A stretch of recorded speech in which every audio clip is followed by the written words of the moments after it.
gatas na Lord, magatubo kami, Ginoo. Just like the process, Ginoo, Lord, sa human being, Ginoo, nga magtubugigan sa pagka-imukso hangtod sa pagkahamtong o anak sa Ginoo ang spiritual aspect. And Lord, ako nang ikutiyan kami mo ang tanang ng Diyos. Tumuti kami mo to, O Lord, na wala kami may balog, wala kami mabuhat, O Diyos, kung wala ang imong will, O God, kung wala ang imong guidance sa imong Holy Spirit, Ginoo. Pusa kanimo lang mamo itugyan ang tanan ng Diyos, sikson sa Diyos na to, ihatag ang tanan, hallelujah. Diya lamang sa pangalan ni Jesus. Amen, Lord, amen, hallelujah. Thank you, Jesus.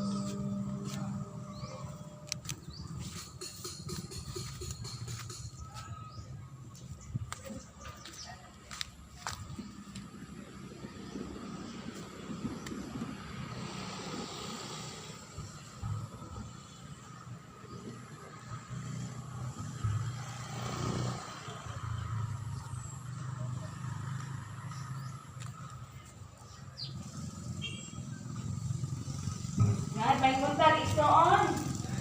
Hallelujah. So, karoon yun ang panahon no nga kasi yung anay kita sa pangalaga sa Ginoo. Nakadalawang excited ka mo simba. No? Para ka na bang walay pagsuha-duha. No? Kaya ikaw na panahon na pagkakait kayo. No? Mga akong pasalamatan naman ng Bingay Diyos na isa na pagkasampit at ulihan ko siyang pasalamatan, no? Kung sa mga kalisod, yan ikaw sa atong kinabuhi, ako dyan siyang pasalamatan.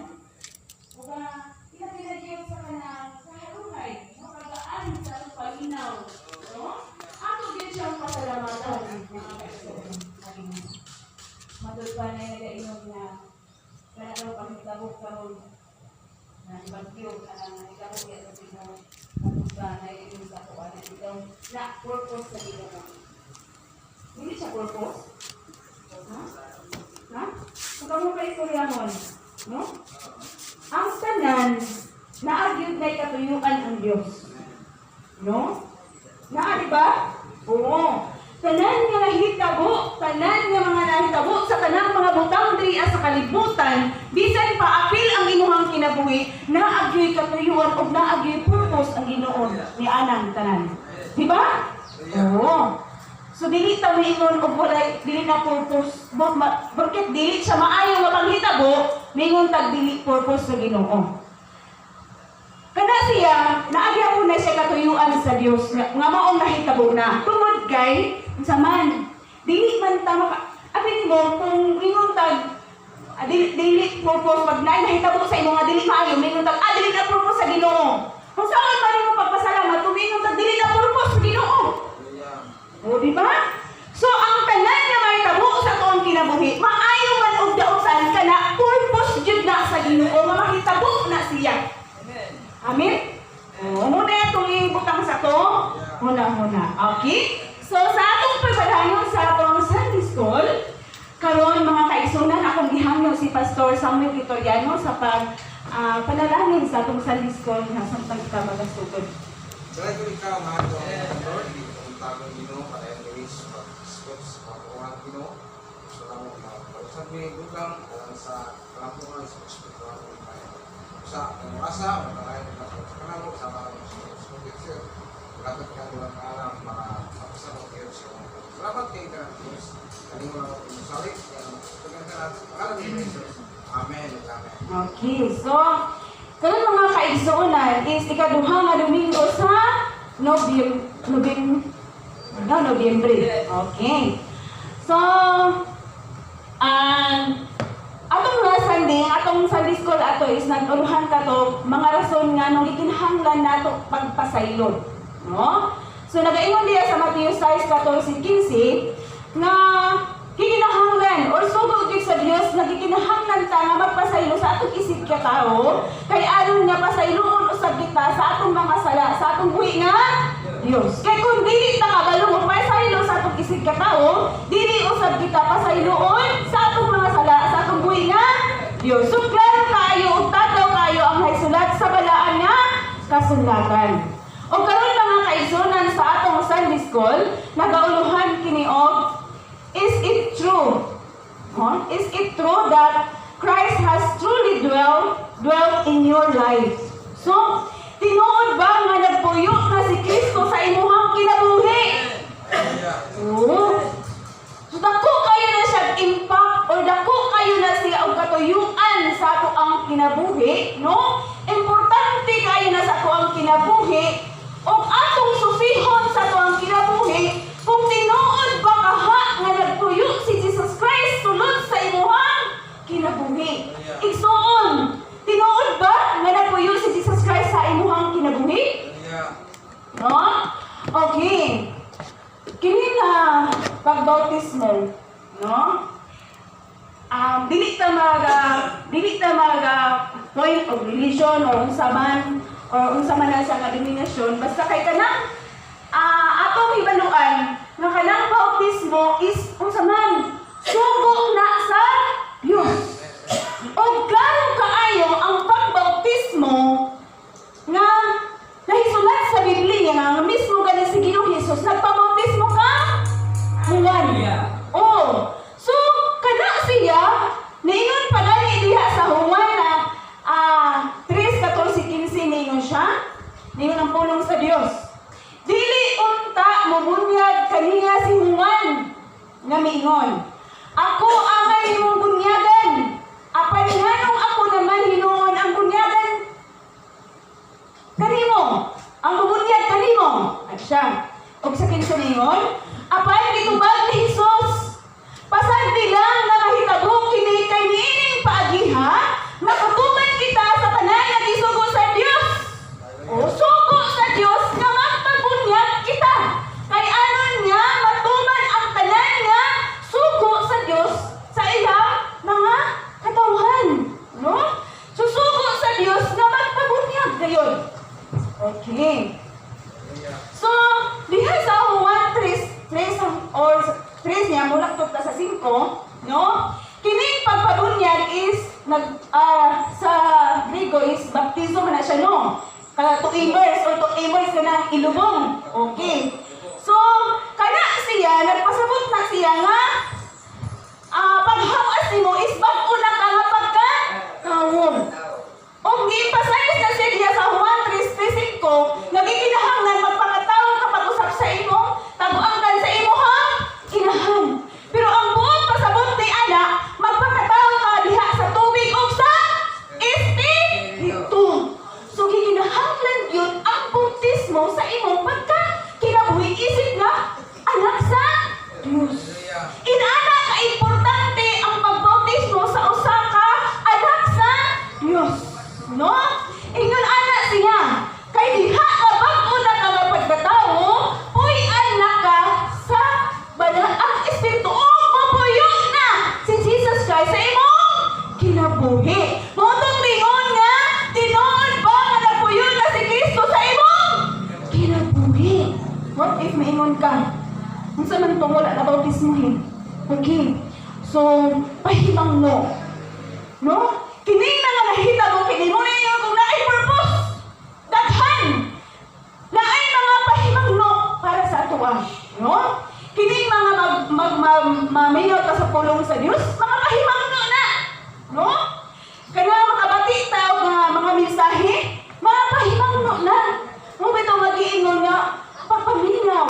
No? Lingkod mo og tarong og ayaw ipalapos ang mga pulong sa Diyos sa bigas ninyo nga nalunggan. Kay kana siya mga importante nga alam sa pagtubo sa imuha kinabuhi aron nga motubo ka nga insakto nga nahisubay sa kabubuton sa Diyos nga dili ka mahi sa laag. Oo. Dili na ta mga inosente, no? So gikinahanglan gyud kung wala pa tay bunyag o nahibalo na ta sa kamatuoran, magpabunyag kita. Magpabautismo. Amen? Okay. So if tingnan siya diri. Tingnan siya nga, ha? If the true that Christ has truly dwelt in your life. So pinuod ba?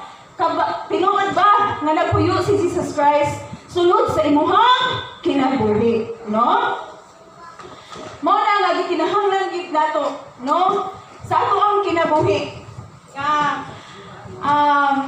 Atong mabantayan or atong susihon kay basit ba o human na ta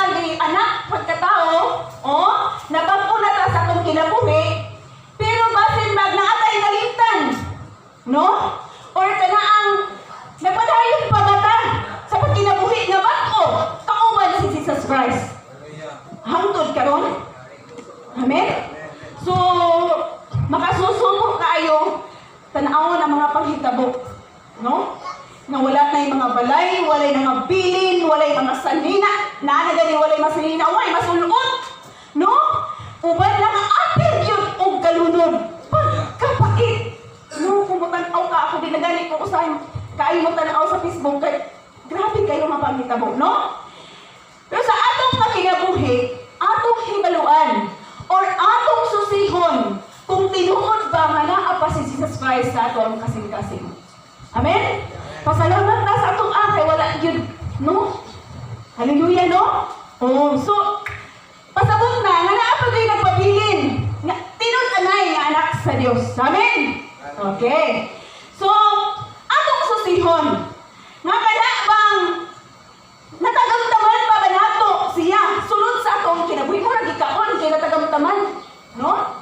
Atong mapakahang natagamtaman si Jesus Christ sulod sa atong kasing-sasing sulod sa atong kinabuhi nga naa siya. Na-feel pa ba na nato nga naa pa siya?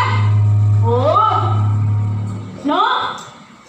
Kana bang kung mag-ampok ta o mangayong ta diha sa iya ha, nga kanang dili ta magduha-duha. Oh, pasabot. Unsa man? Naagin siya sa imuha kay wala man ka na duha-duha. So wala ka mabuhat o unsa man? Anang dili uyon sa iya kabubuton tungod kay wala man ka na duha-duha. Oh, iyon anak no.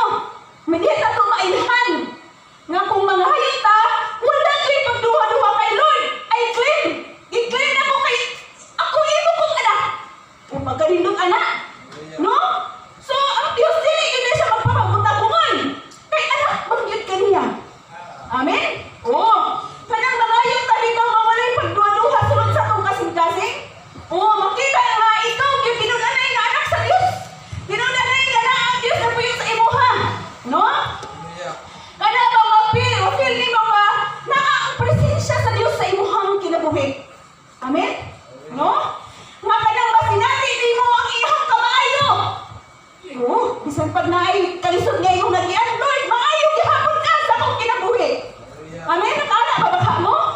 No? Nga kanang masinati na to ang iyang gahom. Oo, mamahalan man gid ang Diyos. No? Dili man gid dato kay di man gid ta ingon nga wala ta kabalo. Nga masayod man gid ang tanan nga gamhanan gid ang Diyos. Amen? No? Nga kanang masinati na to ang iyang gahom. No? Kanang kontento sabta kung unsa ang naa sa atoa. Oo.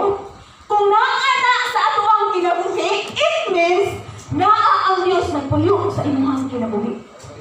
Oo, pagkanindot mo. Hallelujah, kanindot ko ginana ang atoang kinabuhi. Kung nasinati na natong tanan sa atoang kinabuhi, naagi siya naguban sulod sa atoang kinabuhi. Amen? Nunindot kayo, no? Nindot kayo na siya nga kinabuhi Basta nagpagkanindot ko na. Kung naagi ang Diyos na sulod sa atoang kinabuhi. Kung naagi na siya sa atoa, no? Sulod sa atoang kasing-kasing, sulod sa atoang huna-huna, pagkanindot yun sa atoang dagan, sa atoang kinabuhi. No? So, kayon yun ko, congratulations mga igsuon, kung inana ang naasulod sa inyong kasing-kasing. No? Congratulations igsuon, kay ikaw mag-igsuon. Aduna kay luna dito sa langit, kung naana sulod sa inyong mga kasing-kasing. Kining tanan nga akong ginasulti, naasunod sa imong kasing-kasing. No? Pagkanindot, igsoon, kuminana ang mga tabo. No? Kani matoy pa diri sa Exodo 14:14, ningon ang tulong sa Dios. Actually, kini nga ako ang Sunday school karon. Is ako gini pag ipamanandungan sa Ginoo. Kay tungod gi-connection ako sa mga panghitabo karon. No? Okay. Ningon diri ang pulong sa Dios sa Exodo 14 hangtod sa 14 ningon siya. Ang 14:14 ningon siya.